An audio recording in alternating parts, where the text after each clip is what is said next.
Hello and welcome. I'm Stephen Hernandez, the host of Nonprofit Fundamentals. Today we are going to address one of my favorite topics, which is what not to do. Specifically, what I'm going to talk about is how not to set up a project or how to roll out a program.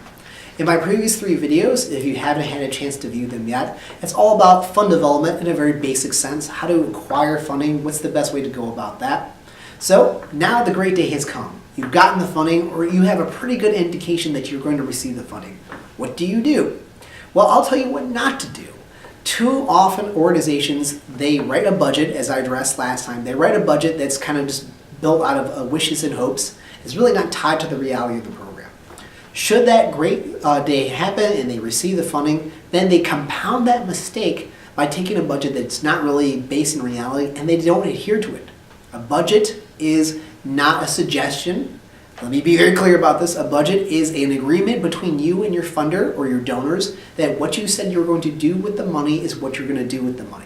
That's not to say that if things might change on the ground, you shouldn't alter your program or address those things. By all means, you definitely should do that.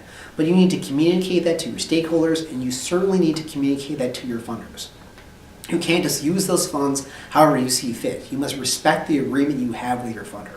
So that's step 1. That's what not to do, number 1. Number 2, be realistic about your organization. Is your staff able to carry out the project with which you've promised them to? Again, if you've addressed these things ahead of time in terms of the writing of the grant, this should already be addressed. But if you've written a project proposal or a grant without really consulting your staff and really getting their buy-in, you may be committing them to more work, to more effort than they're able to expend. And then you're in a terrible situation of not meeting the new goals, and because you're exerting your staff further, they may not be able to meet their current goals. So number 2, don't overpromise.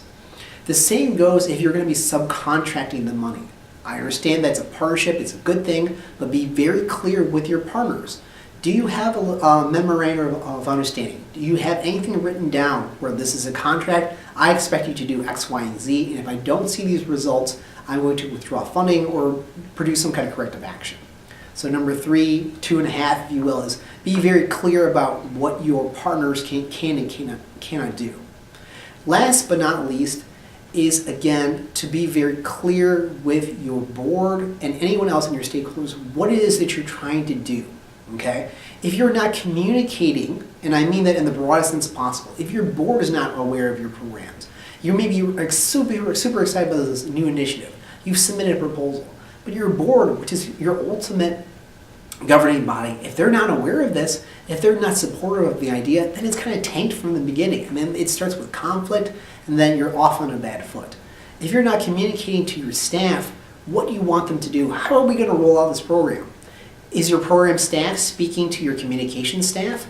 How will this idea be communicated to our stakeholders, to your consumers, to your partners, to your participants, whatever you use? Do they know about the new project? Will this involve rebranding? Will this involve an update or a change to your website?